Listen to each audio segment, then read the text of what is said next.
So how you utilize that newspaper energy for your prelims as well as for your mains? So yeah, I came across both sort of point of views when I was starting off, and in the first month I also struggled with it because I thought I will read newspaper and then I will make notes.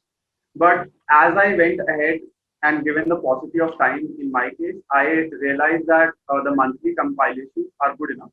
But I would still allocate 1 hour of the day daily to the newspaper reading because it helps in perspective building.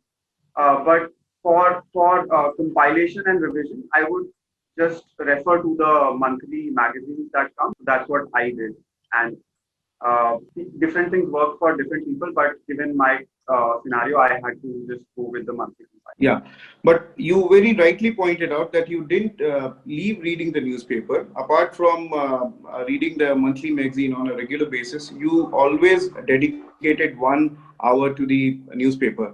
And to all the viewers who are new to the preparation, I see Avadh himself confessed that for the first 1 month, he struggled to get through these newspaper because many students come to us and say, sir, like the newspaper is a real problem. What to read, what to leave. I think to read the syllabus first and then go through the newspaper will make your work little handy. So what was your strategy in drafting the answers? Before I get into drafting the answers, I would just say this, and maybe we can take it forward at a later point of time. That uh, every paper of mains needs to have a different strategy. I club them under GS 1 to 3, essay, ethics, and your optional. Uh, Coming to your question, which is how I drafted answers. For essay answers do not qualify, but for GS papers, my template would be that I would introduce my answer with a relevant content, which encompasses all key facts about the answers, about the question asked. Then I will detail those facts or the question asked in the body, and then would conclude by saying something forward-looking or summarizing my answer in 1 line or 2 lines.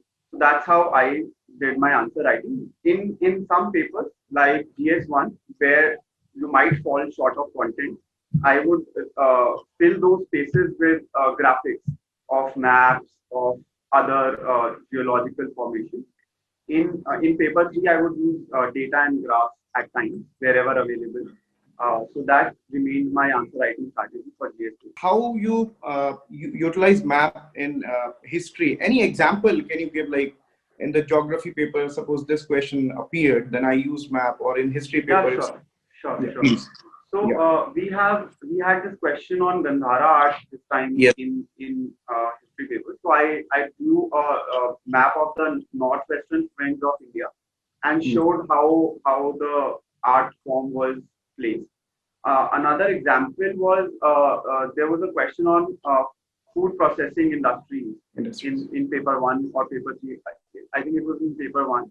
So I used the map of India to indicate where different type of food processing industries are. For example, milk in Gujarat or food grains in Punjab, and then also used seaports to indicate that these are the factors which are benefiting these industries. So that is one way where map can effectively represent a few items. Yeah, I think it gives the comprehensive dimensions to your answer. Like what you are drafting is one thing, but you're also making the examiner aware. Okay, see, this is the areas which you must also focus upon. So many students with a drop of a hat sometimes may say, "Oh, this is 76 or 77." Sometimes a confusion creeped in their mind. So, what was your way of dealing such questions? If you were you writing the Supreme Court judgments or the constitutional amendments important and the articles of the Constitution, if the question demands it? I actually made a list of important Constitution articles in an Excel and wrote key message from that Constitution article. And I usually use those in various questions wherever required, sometimes in the introductory, sometimes in the body, wherever required. But I did that.